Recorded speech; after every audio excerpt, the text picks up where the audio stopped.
Hey guys, what's going on? Welcome back to Tech Tuesday for the One Piece channel.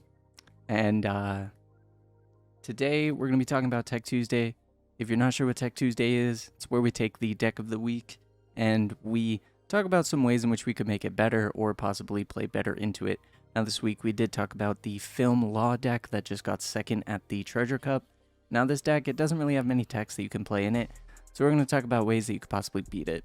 The first cards that we're going to start off with is green. Now the green into green is kind of awkward. There isn't many cards that really could work. So what I will say is these three events kind of could help swing your matchup if you wanted to. First card being Paradise Totsuka. Rest up to one of your opponent's characters with a cost of 4 or less. This means that you could potentially KO a Nami because you can rest it and swing with it, and usually with the Bart, they will restand the Nami in order to get its effect again. So with this, you can actually go for the KO. And also as a trigger, you can potentially use the trigger in order to KO a rested Bart, which means you don't have to attack it for the turn. The next card, Punk Gibson. We all know what Punk Gibson does, but your leader card gains 4,000 power, and you rest one of your opponent's characters that costs 4 less. Now this is good, as if they swing with Luffy into you while their Bartholomew is active, you can actually rest it, which means they can't restand the Luffy at the end of the turn. And it's a good trigger, as if you hit it, you can actually rest their Luffy if their Bartholomew's already been brought back up into a non-rested position. And the last card, Straw Sword. Just rest one of your opponent's characters. We're not looking for the trigger, but as a good resort, you can actually rest one of your opponent's characters, and it means that you can potentially get through the blockers or KO the blockers if you need to.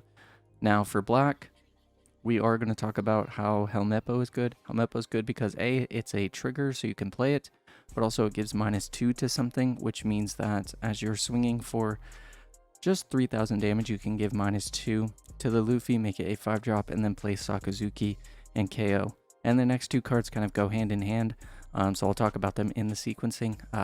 First thing you can do, 1 cost, you can play Ice Age, and this means that you can give -5 to a Luffy, and from there play Kobe to KO it, which is a 4 Dawn investment, and it has a good trigger as well. It means that if you hit the trigger, you can actually KO one of your opponent's characters with a cost of 3 or less. This means you can KO Nami, or you can KO the Bart before it has the chance to rest, so very good. The next cards we'll talk about is for purple. Purple doesn't really have many cards that are good against it. The only things I could think of were the 7-drop King, as when you play it, you can actually KO the Bartholomew and also KO a Nami, which means that they don't have as much to work with the next turn. But it also means that you can KO some things like Zoros or the Usops, so it's pretty good. And then the 10-drop Kaido, it just nukes the whole board for Dawn -6. So this could be good against the deck, as it does tend to play board heavy because the characters can all play from each other. So this means at 10 Dawn you can play it and nuke the whole board and set your opponent behind a lot, which means they don't have blockers to hide behind as well. And for the red, there's not very many cards for red. Monkey D. Luffy is good. It can get through blocker, which means that you don't have to deal with the restanding of the Monkey D. Luffy's on their side. You can just swing through, and considering that Kid likes to take damage early, and hide behind blockers, it means that you could potentially get a free win out of being able to get past those blockers for just 2 Dawn investment. And the next card is Jet Pistol. Jet Pistol is pretty good paired with things like Otama as well as Gordon, as it allows you to just KO the blocker Luffy, but it also allows you to KO without any other Dawn investment, things like the Usopp, Zoro, the Nami, the Bart, and also things like the Skull guy. I can't remember his name at the moment, but so yeah, pretty good card. The trigger also is good because in a pinch where you need to, KO really anything, you can KO everything besides the Luffy blocker. And then as for blue, there weren't many blue cards. You can run the things like Jinbei to bottom deck the Bartholomew. So that's pretty good. And then you have Don Quixote, Doflamingo, and Mihawk. You can both play these and bottom deck the Luffy, which means that they don't have access to it, and they're probably not going to see it.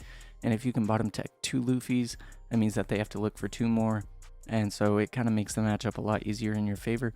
Plus it's a big body, so if they swing and they block with Luffy, they have to dump at least 2 cards when you swing with the Mihawk and at least 1 with the Doflamingo. So Yeah, there wasn't really many text to talk about, as you know, there's not a whole lot that the deck kind of struggles against, which is why it was a under the radar deck that did so well. Most people weren't prepared for it, but I feel like with some of these techs, it could help swing the matchup. But again, the deck is still good because it kind of just plays into filling its board like crazy while having big defenses. So it's kind of the best of both Law and Zoro. It can just play a bunch of characters, but it has a lot of defense. So overall, that is the video for Tech Tuesday. Thank you guys so much for watching. If you did enjoy today's video, smash that like button, subscribe, turn on post notifications, and I'll catch you guys in tomorrow's What to Buy Wednesday, because it will be super interesting.